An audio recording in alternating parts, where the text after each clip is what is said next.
오늘 아침 일라디오.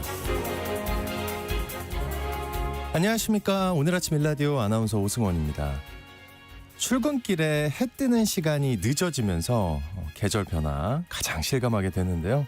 요즘 한낮엔 여전히 좀 무덥지만 아침 저녁으로는 선선한 바람도 느끼게 되고 하늘도 참 예쁜 날들이 펼쳐지고 있죠.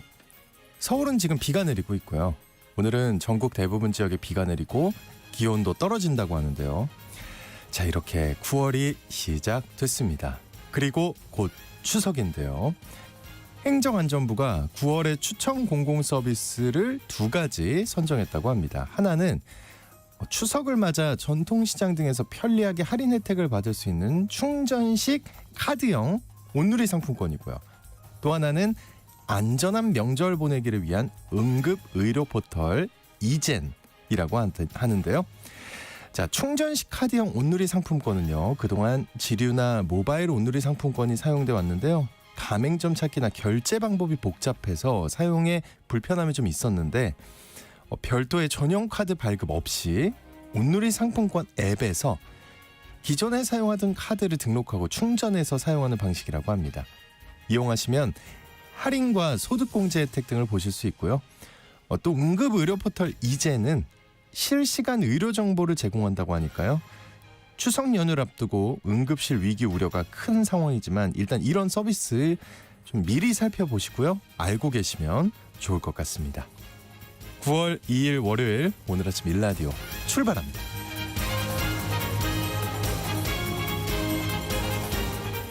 맞아요. 드디어 가을인 것 같습니다. 네, 열대야가 조금 남아있다고는 하지만 자, 오늘 아침 일라디오 이 시간은 물론 KBS 일라디오의 모든 프로그램은 유튜브 KBS 일라디오 공식 채널이나 모바일 콩 어플리케이션을 통해 실시간으로 함께하실 수 있습니다. 매주 월요일 이번 주 농작업 정보 시간 준비되어 있고요. 건강의료 처방전 시간에는 미국 FDA 첫 승인을 받은 국산 항암제 소식에 대해 살펴보겠습니다. 이어서 오늘 아침 PB센터 시간을 마련했는데요. 고금리 파킹 통장 처음 들어보신 분들 많을 것 같은데 저도 그렇고요. 이 파킹 통장 활용법에 대해 알아보겠습니다. 자, 청취자 여러분들 참여할 수 있는 퀴즈 이제 드립니다. 환경부가 9월에 멸종위기 야생동물로 이 동물을 선정했다고 합니다. 이 동물은 과거엔 우리나라 전역에서 볼 수 있었지만 무분별한 포획과 1970년대 쥐약으로 인한 2차 중독 때문에 1980년대 이후에 자취를 감췄고요. 1995년부터 멸종위기 야생생물 1급으로 지정됐다고 합니다. 현재 소백산을 중심으로 전국에 서식하는 이 동물은 자연에서 출생한 2세대 2마리를 포함해 약 120마리라고 하는데요. 되게 조금이네요. 근데 이거 굉장히 문제가 어렵죠, 그죠? 이 힌트면 끝납니다. 여러분, 여기서부터 잘 들으시면 됩니다. 꼬리가 9개.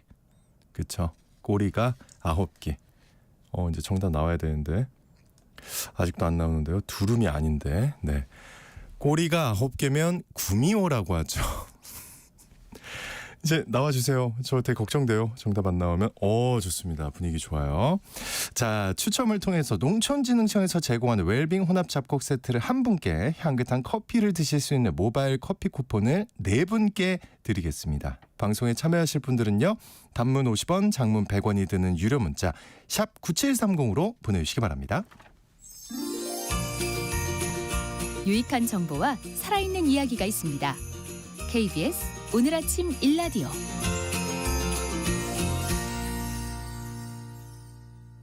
한 주간 농가에서 알아둬야 할 주요 농작업 정보를 전하는 시간입니다. 인구 감소와 고령화로 농촌 지역이 어려움을 겪고 있는데요. 사과 농가에서는 노동력 절감을 위해서 나무 모양을 평면형으로 바꾸는 이 재배 체계 전환을 추진하고 있다는 소식입니다. 근데 이게 무슨 얘기일까요? 네, 이번 주 농작업 정보에서 알아보겠습니다. 농촌진흥청 대변인실의 정병진 농촌지도관님 전화 연결되어 있습니다. 안녕하십니까? 네, 안녕하세요. 이게 사과 농가에서 새로운 재배 체계로 전환한다. 이 소식 어떤 얘기인가요? 네, 우리나라 사과 농가 대부분은 가지가 사방으로 퍼진 형태인 세장 방추형으로 사과나무를 재배하고 있는데요. 빽빽하게 심으면 재배 면적당 생산량을 높일 수 있지만 나무 관리가 어렵고 생산비, 경영비 등이 많이 드는 단점이 있습니다. 이에 농촌진흥청 기존 세장 방추형보다 관리가 쉽고 수확량도 많고 기계화에도 적합하다고 판단되는 평면 형태의 수형으로 사과가수원의 수형 전환을 추진하고 있습니다. 네, 그렇게 하면 어떤 장점들이 생기는 거예요? 네, 평면형 수형은 원줄기가 2개 이상으로 나무 폭이 40cm 내외가 되도록 2차원 형태로 구성이 되고요. 나무의 높이도 3m 내외로 낮아서 사과가 열리는 부위가 2m 아래에 위치해서 사다리를 이용하지 않고도 대부분의 농작업을 할 수 있기 때문에 노동력을 줄일 수 있습니다. 그리고 빛이 잘 들어와서 광합성 효율이 높아지고요. 공기의 흐름도 원활해져서 병 발생 가능성도 낮아지게 됩니다. 또한 작업을 안전하게 할 수 있고 기계화에도 적합해서 많은 나라에서 주목받고 있는 기술입니다. 그러면 이렇게 재배할 때 노동력을 얼마나 절감할 수 있을까요? 네, 우리나라 사과 재배 농작업은 노동력 T 시간이 10아르당 150시간에 달하는 등 경영비가 많이 들고 경쟁력이 낮아서 기계화로의 전환을 빨리 해야 하는 상황입니다. 미래형 재배 체계인 평면형 수형의 국내 정착 가능성을 검증해 본 결과 기계화 등을 적용을 하면 노동력을 현재의 20분의 1까지 줄일 수 있다는 연구 결과를 얻었습니다. 네, 노동력을 현재 20분의 1로 줄일 수 있다. 갈수록 노동력 구하기가 힘들어지는데 정말 유용할 것 같습니다. 이게 빨리 현장에 보급되면 좋을 것 같은데요. 네, 농촌진흥청에서는 사과연구센터를 중심으로 해서 지자체와 생산단체 등과 함께 효율적인 평면형 기술 보급에 힘쓰고 있는데요. 미래형 재배 체계는 그 자체로 노동력을 3분의 1로 줄이고요. 수확량은 2배 가까이 늘릴 수 있습니다. 그리고 가지치기와 꽃속기 방제 작업 등의 농기계를 도입하기도 용이합니다. 또한 노지 스마트 농업 적용을 위한 기반이 되기 때문에 고령화 기후변화에 대응해 지속 가능한 사과 생산에 꼭 필요한 기술이라고 할 수 있겠습니다. 네, 많은 사과 재배 농가에 도입을 해서 안정적으로 맛있는 사과 먹을 수 있으면 좋겠습니다. 그리고 국산 도라지가 인지능 개선에 효과가 있다는 거를 과학적으로 입증했다고요. 네, 도라지는 초롱꽃과의 여러 해살이 풀인데요. 주로 나물이나 청으로 만들어 먹고 있습니다. 농촌진흥청에서는 한약재와 식품으로 쓰이는 국산 도라지의 활용성을 높이고 우리나라 특용작물을 이용한 국민 건강증진 방안을 찾기 위해서 도라지의 인지능 개선 효과와 관련해서 세포 실험과 동물 실험을 통해서 인지능 개선에 대한 효과성을 밝혀냈습니다. 네, 어떤 결과를 얻었나요? 세포 실험 결과 도라지 추출물은 염증을 유도한 동물 신경세포의 산화질소를 약 30 내지 60%까지 감소를 시켰습니다. 신경세포 스스로 죽는 현상을 억제해서 신경세포를 보호하는 역할을 한 것인데요. 그리고 세포에 이어 단기적으로 인지 능력이 떨어진 동물에 도라지 추출물을 투여한 결과 합성 능력은 정상적인 수준까지 유의적으로 회복이 되었습니다. 특히 알츠하이머병 동물에서는 알츠하이머성 치매 원인 물질인 베타아밀로이드 축적이 약 50%까지 감소를 했는데요. 도라지 추출물이 뇌의 산화 스트레스와 염증을 연결하는 악순환을 끊어내고 세포 외부 물질을 섭취하는 식세포 작용을 활성화해서 베타아밀로이드를 감소시킨 결과로 추정이 됩니다. 네, 뇌와 또 목에 좋은 거는 진작에 알고 있었고요. 목에도 좋은 도라지 많이 먹어봐야겠습니다. 자, 이번 주 농작업 정보 여기까지 듣겠습니다. 지금까지 농촌진흥청 대변인실의 정병진 농촌지도관님과 함께했습니다. 오늘 말씀 고맙습니다. 네, 감사합니다.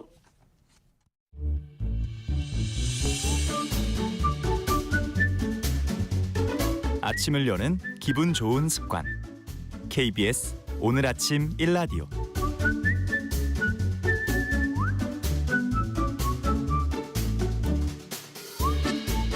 의료 서비스와 질병에 대한 다양한 이슈와 정보 살펴보겠습니다. 약이 되는 건강의료 처방전 시간. 오늘은 국산 항암제가 처음입니다. 미국 FDA 승인을 받았다는 소식 전화로 얘기 나눠보겠습니다. 박한슬 약사님 연결해 보겠습니다. 안녕하십니까? 안녕하십니까? 아니 어떻게 된 거예요? 약사님 전화 연결이라니요. 이게 무슨 일입니까 이게? 네, 갑자기 오늘 비가 와서 그런지, 택시가 안 불가피하게 잡혔다고? 이렇게 되었습니다. 죄송합니다. 네. 아, 그럴 수 있죠. 네. 전화로 연결하니까 또 새롭네요. 먼저 국산 항암제가 미국 FDA 승인을 받았다. 이거 간만에 참 기분 좋은 소식인 것 같은데요. 어떤 내용인가요? 네, 최근에 좀 굳은 소식이 많았죠. 저번엔 이제 엠폭스가 아프리카 지역에 퍼지고 있다 이런 말씀을 드렸는데, 조금 업데이트를 드리자면 이제 아프리카 바깥에 태국에서도 환자가 나왔다고 하니까 네. 아직은 조금 더 조심스럽게 상황을 지켜봐야 할 것 같고요. 또 해외여행 하시는 분들은 낯선 사람과의 피부 접촉을 피하시고 개인위생 잘 관리하시면 좋을 것 같습니다. 네, 오늘 전해드릴 소식은 참 좋은 일인데요. 우리나라 제약회사인 유한양행에서 새로 폐암 신약을 만든 게 있습니다. 네. 근데 이게 우리나라에서 만든 항암제 중에는 최초로 미국 FDA 승인을 받았거든요. 그래서 좋은 소식이니까 언론에서도 많이 다뤄지고 근데 이게 그냥 미국에서 약을 허가받았다 정도로 그칠 게 아니라 참 대단한 다른 의미가 있는데 네. 조금 더 깊이 있게 전달드리면 좋을 것 같아서 오늘 준비를 해봤는데 그 전에 이런 질문을 한번 드려보면 좋을 것 같아요. 네네. 우리나라에서 개발된 신약이 지금까지 몇 개 정도 될까요? 오승환 선생님 짐작으로는. 네. 그냥 가볍게. 신약이요? 가볍게? 네. 우리나라를 존중하는 의미에서 그냥 100개 가보겠습니다. 100개 정도. 100개는 너무 많아요? 네, 10개요. 100개는 너무 많고요. 네. 보통은 한 10개, 20개 정도 되지 않을까 이렇게 생각하시는 분들이 많더라고요. 근데 사실은 국내에서 지금 자체 개발한 신약이 벌써 한 37개나 되고요. 그리고 올해 안에 아마 하나가 더 나올 거라서 그러면 우리나라에서 개발된 신약이 38개를 넘게 되는 정말 참 나름 훌륭한 성과를 내고 있는 상황이거든요.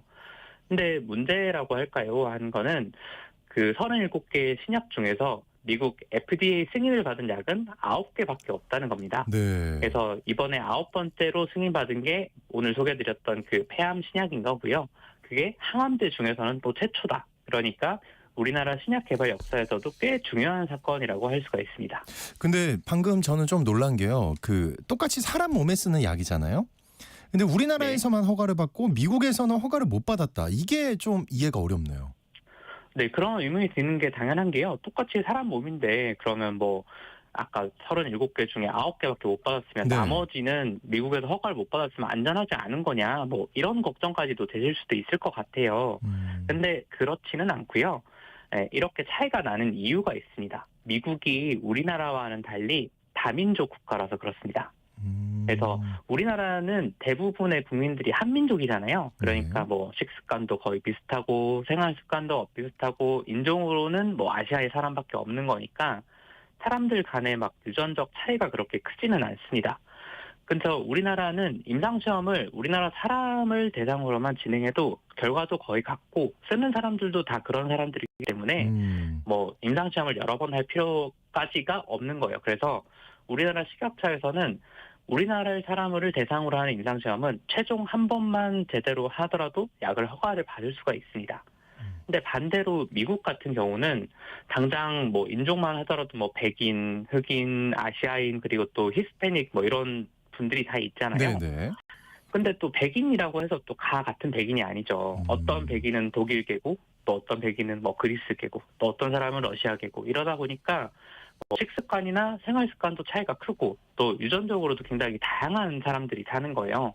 그러니까 같은 약을 먹었을 때 임상시험에서 참여한 사람들이 이런 반응을 보였으니 바깥에 있는 다른 사람들도 똑같은 반응을 보일 거다. 이렇게 하기가 어려운 거죠. 그래서 다양한 인종과 또 문화권의 사람이 뒤섞여 사는 미국에서는요. 임상시험을 한 번만 해서 허가내주기가 좀 찜찜한 거예요. 그래서 마지막에 참여자나 인종이나 이런 게 바뀌면 또 결과가 달라지기도 하니까 미국 FDA에서는 이제 여러 인종이 두루 섞인 이런 대규모 임상시험을 최소한 2번 이상은 하도록 요구를 하고 있습니다. 그래서 우리나라에서만 사실 우리나라 사람들 대상으로 팔 거면 뭐 굳이 그렇게 대규모 임상시험 2번을 미국에서 할 필요가 없는 거죠. 근데 기왕이면요. 제가 약을 만드는 사람이라고 가정하면 수출도 할 겸 2번 할 것 같은데 임상시험을요? 네. 그래서 실제로 그런 이유 때문에 미국 진출을 노리는 제약회사들도 많습니다.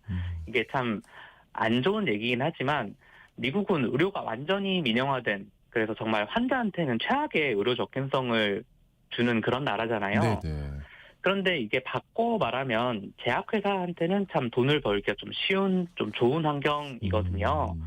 그래서 전 세계 의약품 매출의 한 절반 정도가 미국에서 나오고 있고, 그러니까 다들 미국 시장에 진출을 하고 싶어 하는데 그런 걸 하려면 비용이 참 많이 든다는 게 문제입니다. 네. 그래서 임상시험을 아까 제가 한다고 말씀을 드렸는데 일반적으로 임상시험은 1상, 2상, 3상 이렇게 순서대로 거치는데요.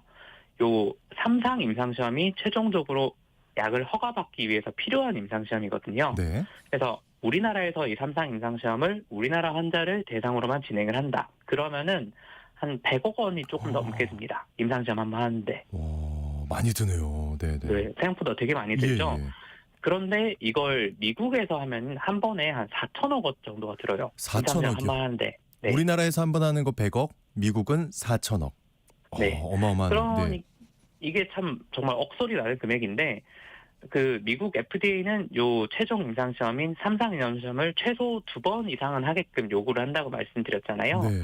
그러면 미국에서 아무리 시장 크고 막 매출이 잘 나오고 이런 시장이라고 하더라도 허가받는데 최소한 임상시험 2번이니까 8천억 원 정도의 돈은 들여야지만 요건이라도 최소한 맞출 수가 있는 거예요. 와.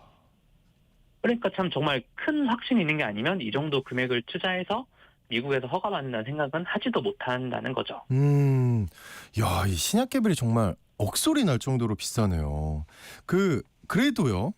만약에 그 정도 금액을 투자한다는 거는 그만큼의 이제 보상이 오는 거 아니겠습니까? 어떻습니까? 네, 그래서 네. 맞습니다. 그래서 정말 다양한 제약회사들이 그렇게 시도를 하고 있고 우리나라에서도 최초로 미국 FDA 허가를 받은 약이 벌써 2002년에 나왔습니다. 그래서 그때 나왔던 약이 팩티브라고 하는 항생제인데요. 이게 지금도 미국 시장에도 판매되고 있고 우리나라에서 허가를 받았지만 이게 참 안타깝게도 그 판매량이 참 미미한 수준이고 그게 그 약을 개발한 회사가 이제 LG 생명과학이라는 곳인데 거기가 결국은 지금 다른 계열사인 LG화학의 약간 흡수합병이 될 정도로 매출을 못 냈습니다. 내부적으로 좀 적자를 냈다는 평가를 받은 걸로 알고 있고요. 네. 네, 그러니까 이게 참 미국 시장이 막대하다고 하니 이제 큰 경제적 이익을 기대하고 진출을 한 걸 건데 왜 이렇게 됐냐? 이제 아까 처음 그 개발된 그게 항생제라고 말씀을 드렸잖아요. 근데 항생제는 사실 우리가 굉장히 인류가 오랫동안 써온 약이기 때문에 네. 훨씬 더 좋은 항생제, 더 좋은 약들도 이미 특허가 만료돼서 저렴하게 판매가 되고 있는데 뭐 효과가 거의 엇비슷한 새 항생제가 나왔다고 이게 큰 돈을 벌긴 어려운 거죠. 그러니까 뭐 비유를 하자면 뭐 라면 신제품이 나왔다고 해서 이게 기존에 좀 꾸준하게 오래 팔리는 그런 라면들을 싹 밀어내고 새로 막 일불 차지하고 이러기는 어렵잖아요. 네, 잠깐은 그래서 가능해도 그죠. 네. 네.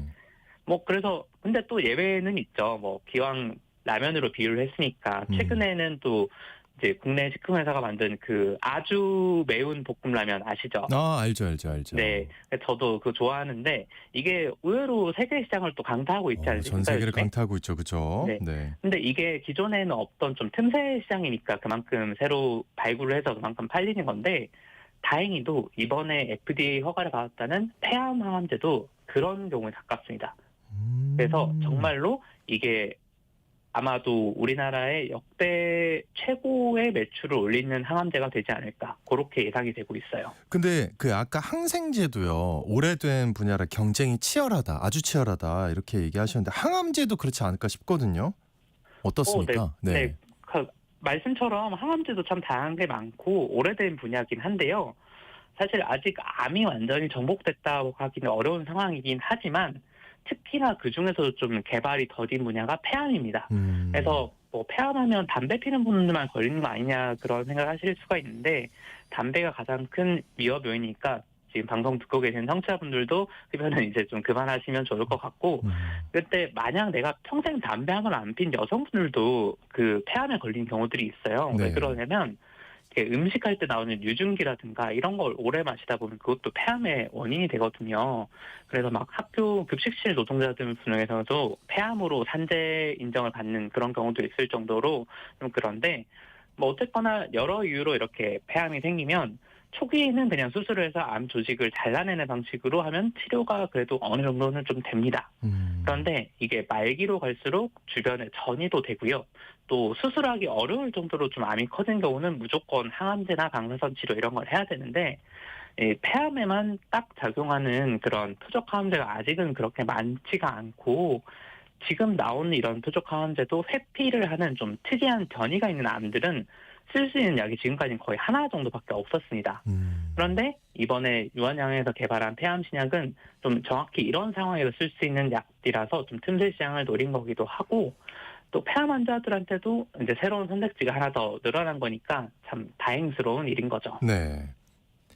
자, 그러면은 우리나라 환자들도 이 약을 사용할 수 있는 상태인 건가요? 제가 방송에서 이제 신약 개발했다는 소개를 참 많이 드린 것 같아요, 이것저것. 네네. 근데 그때마다 제가 좀 안타깝게 생각하고 죄송했던 게, 해외에서 신약이 허가됐다, 이런 훌륭한 약이 나왔다고 해도 그게 정작 국내 환자들은 몇 년 늦게야 쓸 수 있는 그런 경우들이 많았거든요. 당장 우리나라가 뭐 이런 의약품 시장에서 되게 1순위 국가가 아니다 보니까 허가가 늦어지기도 하는데, 네. 제일 큰 문제는 이제 건강보험이 우리 국민들한테는 정말 의료를 싸고 편리하게 이용할 수 있는 좋은 제도인데도 제약회사는 이게 그게 싫은 거예요. 약값을 낮추니까. 그래서 보니까 건강보험공단이랑 제약회사가 이렇게 금액을 두고 막 건강보험 적용을 얼마 해줄 거냐로 막 다투다 보면 이제 괜히 환자들만 발을 동동 구르는 좀 그런 상황이 되는데, 이번에 FDA 허가받은 폐암 신약은 우리 기업인 유한양이 만든 약이죠. 네. 그러니까 당연히 허가도 우리나라에서 먼저 받았고 이미 건강보험도 적용이 되는 상태입니다. 미국 환자들보다 우리나라 환자들이 약을 먼저 쓸 수 있는 상황인 거죠. 오. 네, 그리고 여기 약간의 미담을 하나 덧붙이자면, 제가 작년에도 한번 이런 얘기를 잠깐 다뤄서 소개를 했었는데, 네, 건강보험 적용이 되기까지는 그래도 시차가 한 6개월 정도가 있었습니다. 근데 그 기간 동안 환자들은 사실 내가 암이면 그 6개월 기다렸다 약을 쓴다는 게 정말 말이 안 되고 어려운 일이잖아요. 네네. 그래서 한 6개월 동안을 거의 한 달에 한 600만 원씩 자기 돈을 내고 환자들이 약을 쓴 상황이 참 안타깝다고 생각해서 이 유한양행에서 이걸 무료로 공급을 해줬습니다. 이야. 네, 네. 그래서 참 감사한 일인데, 그러니까요. 사실은 네, 이게 약간의 마케팅적으로는 그 새로 나온 약을 의사 선생님도 쉽게 막 바로 바꾸지는 않거든요. 기존에 쓰던 약이 있는 경우니까. 그래서 그런 거를 조금 더 이제 긍정적으로 좀 푸시를 해주는 아하. 그런 역할도 좀 있다고 할 수가 있고요. 그만큼 이게 지금 보통 글로벌하게 연간 1조 이상 매출을 올리는 약을 블록버스터 신약이라고 하는데, 네. 약 하나가 1조 이상의 매출 낸다는 게 잘 상상이 안 되실 수도 있지만, 글로벌 신약들, 특히나 항암제 같이 사람의 생명과 직결된 약들은 정말로 그 정도 이상 수익을 내고, 이번에 허가받은 폐암 신약은 연간 한 6에서 7조 원 정도의 매출을 낼 걸로 생각되고 있거든요. 그러니까 이 정도 초기 투자는 좀 감내할 수 있었지 않을까, 그렇게 정리할 수 있을 것 같습니다. 네. 오늘 건강의료 처방전 시간 국산 항암제 신약에 대해서 알아봤습니다. 박한슬 약사님과 전화 연결했습니다. 오늘 말씀 고맙습니다. 감사합니다.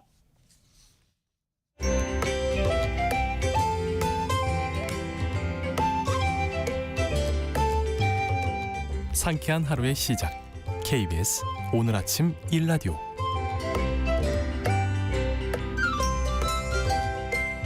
최근에 예금 적금 금리가 내려가면서 고금리인 이 파킹 통장을 찾는 재테크족이 늘고 있는데요. 마땅한 투자처를 찾지 못한 상황에서 자유롭게 입출금할 수 있고 하루만 맡겨도 이자 받는 재미가 쏠쏠하다고 합니다. 요즘은 은행에 직접 방문할 일이 거의 없어서 편리함 이면에 궁금한 점들이 굉장히 많은데요. 재테크에 도움이 될 정보를 담은 오늘 아침 PB센터 시간 마련해봤습니다. 오늘은 이 파킹 통장에 대해 알아볼게요. 하나은행 클럽원 한남 PB센터의 박진석 부장님 나와주셨습니다. 반갑습니다. 안녕하세요. 네, 이름이 어려운데요. 클럽원 한남비비스. 맞습니다. 네, 먼저 7월부터 시중은행이나 저축은행 할 거 없이 일제히 이 고금리 파킹 통장을 출시했다고 하는데 전 처음 들었거든요. 이 네. 파킹 통장이 어떤 건가요? 이제 파킹이 원래 주차라는 뜻이잖아요. 그래서 주차하듯이 목돈을 잠깐 맡겨놨다가 사용할 돈, 즉 1년 뒤에 쓸 돈, 2년 뒤에 쓸 돈이 아니라 뭐 한 달 뒤에 내가 뭐 잔금을 치른다든지 이렇게 잠깐 맡겨두는 돈을 넓게 말해서 파킹 통장이라고 하고요. 최근에는 그 종류가 늘어나서 파킹 통장 또는 파킹형 상품, 뭐 파킹형 펀드 이렇게 여러 가지 상품으로 출시가 되고 있습니다. 그러니까 돈 굴릴 데가 없을 때나 또 단기적으로 이제 잠시 보관을 네네. 해야 할 때 이럴 때 넣어두면 된다는 건가요? 네네 맞습니다. 네. 뭐 만약에 계약금을 받아서 내가 다음 달에 계약금을 다른 사람한테 줘야 된다든지 이제 일반적인 경우 그런 경우가 가장 많고요. 그리고 사실은 우리 그 아나운서께서도 뭐 월급 받으면 당일날 다 사용하지는 않으실 테니까 네네. 뭔가 이게 저장되어 있는 그런 돈을 파킹 통장이라고 합니다. 뭐 예전에는 그것에 대해서 그냥 크게 이게 부담 갖지는 않았는데 최근에는 예, 죄송합니다. 파킹 통장을 이용해서 조금이라도 고금리를 추구하는 그런 니즈가 있다 보니까 각 금융사에서 상품을 많이 출시를 하게 됐죠. 근데요, 그 아까 단기적으로 잠깐이잖아요. 네네. 시기적으로 보면 그러면 네네. 그냥 입출금 통장에 넣어도 될 것 같은데. 그래도 그- 되죠. 네. 예. 근데 특별히 따로 이제 이게 파킹 통장이 필요한 건가요? 일단 뭐 그냥 예를 들어서 한 300만 원 정도 통장에 항상 잔고가 있다고 쳤을 때 그냥 일반 통장에 넣으면 1년 내내 더 봐야 10,000원도 안 되는 뭐 커피 한 잔 값도 안 되는 정도 이자가 나오는데요.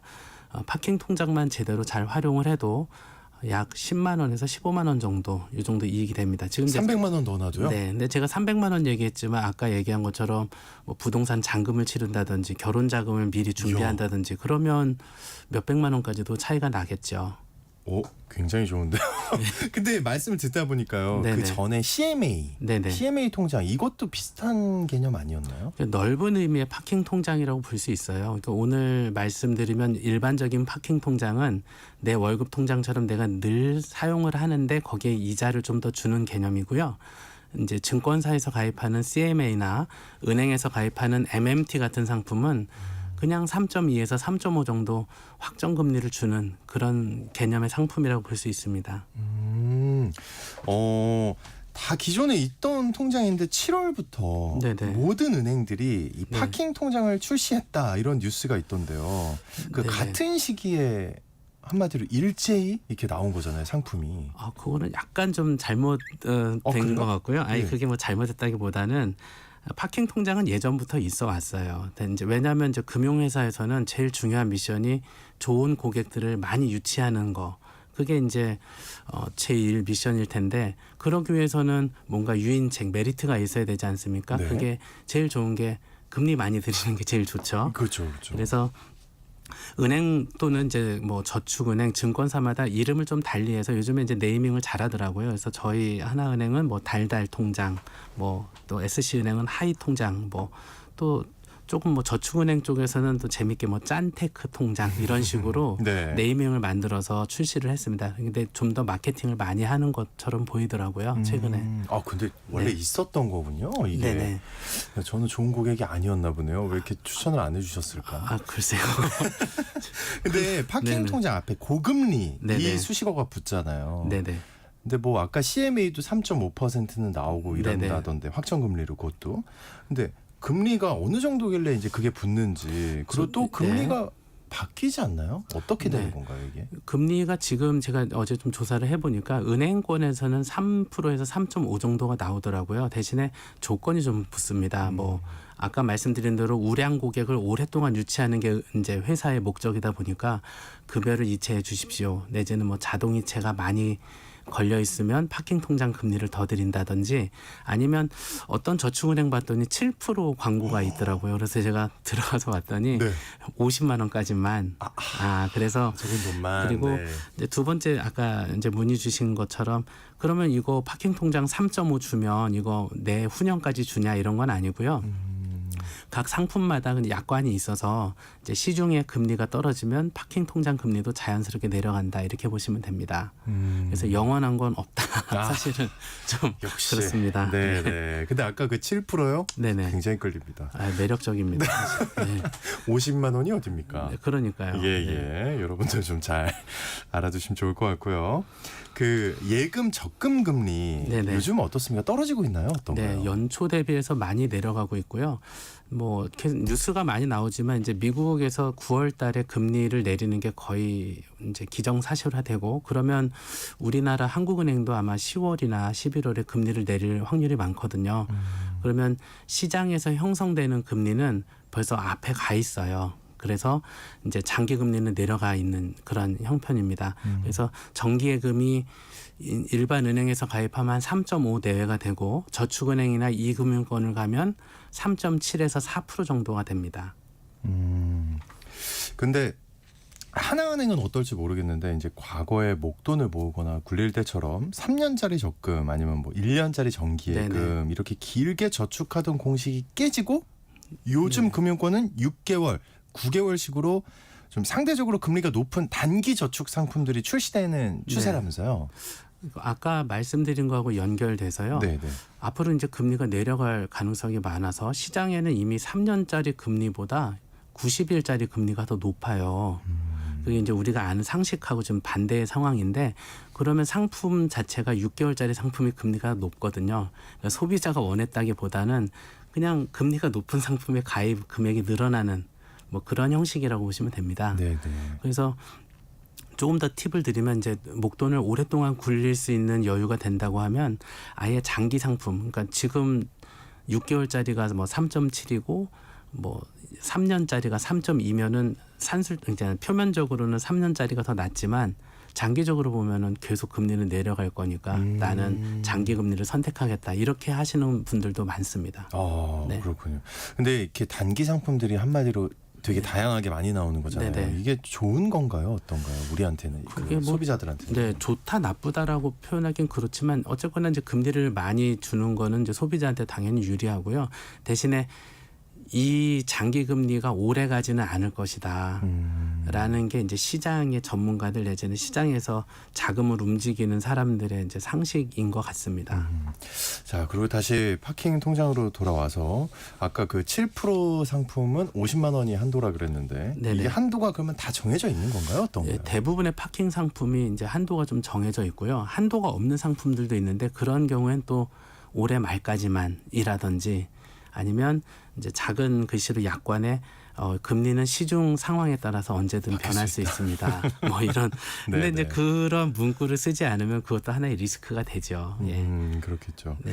그러면은 급여 이체를 해왔던 이 주 거래은행들이 이제 네네. 직장인분들 굉장히 많을 네네. 텐데 이런 조건들을 좀 충족할 수 있도록 가입하는 게 좋을 것 같은데 네. 우대 조건이 근데 다 조금씩 다른 거잖아요. 맞습니다.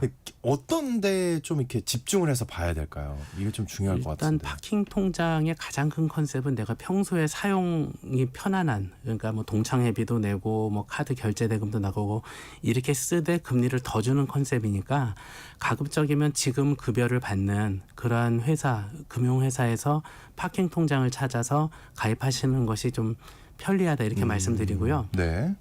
처음에 말씀드린 것처럼 뭐 중도금을 낸다든지 계약금을 받았다든지 이건 꼭 써야 될 돈이고 이제 용처가 정확하게 결정이 된 것 같은 경우는 저축은행이라든지 이렇게 고금리를 아예 많이 주는 은행을 좀 찾아서 나눠서 좀 예치하는 것이 유리할 것 같아요. 그래서 1번은 어쨌거나 내가 자주 이용하는 은행, 2번은 금액이 크다든지 기간이 정해지면은 좀 웹서핑을 통해서 인터넷을 찾아서 좀 높은 그런 금융회사를 찾는 게 좋을 것 같습니다. 야, 이게 근데 알아야 찾죠. 진짜 저는 오늘 처음 들었거든요. 그렇죠. 그래서 요즘 너무 할 게 많은 것 같습니다. 맞습니다. 이거 하나하나.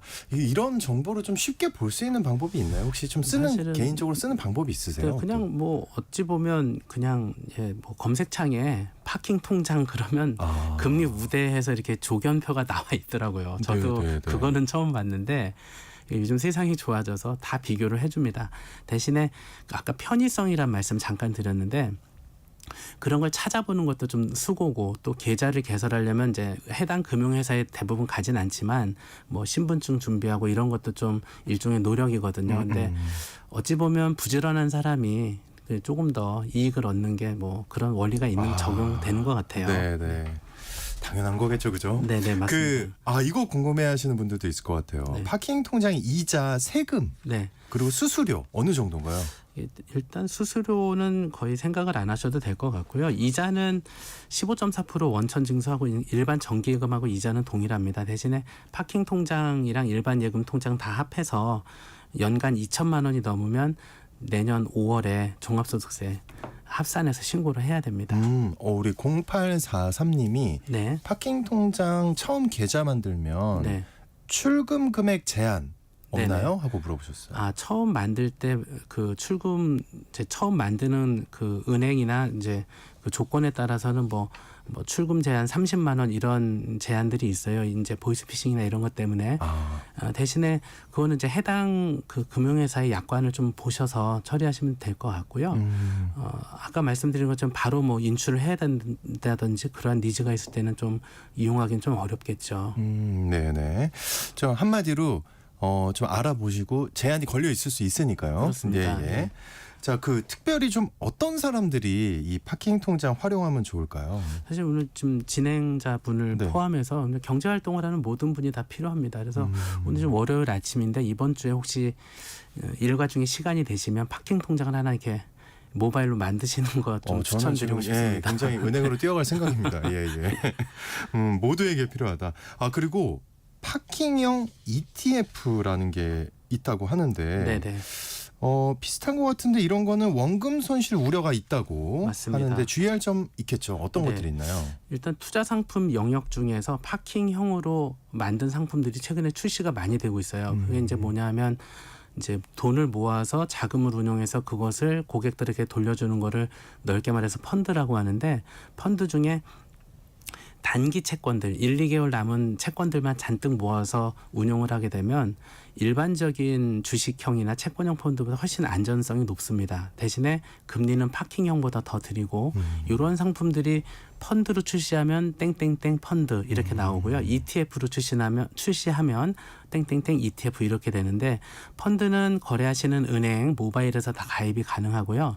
ETF는 증권사에서 가입해서 말 그대로 실시간으로 트레이딩을 할 수 있는 상품입니다. 조금 어렵긴 한데 자금을 한 몇 개월 정도 여유 있게 둘 수 있다고 하면 이제 검색창에 ETF나 펀드 이름을 초단기라고 검색을 하시면 상품이 한 뭐 몇십 개 나오거든요. 그 중에서 고르시면 좋을 것 같습니다.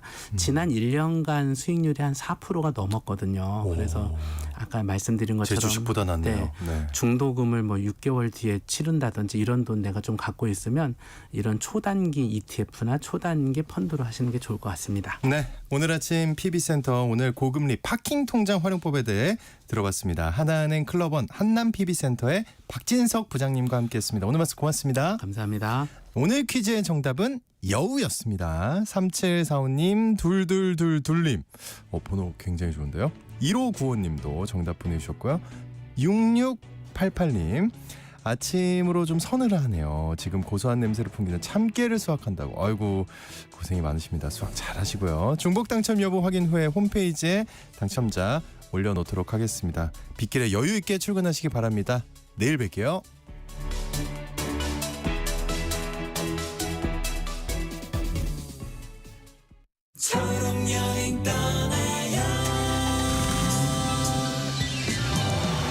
지리산 노고단에서 일출을 보는 건 수진 씨의 오랜 꿈입니다. 휠체어를 사용하게 된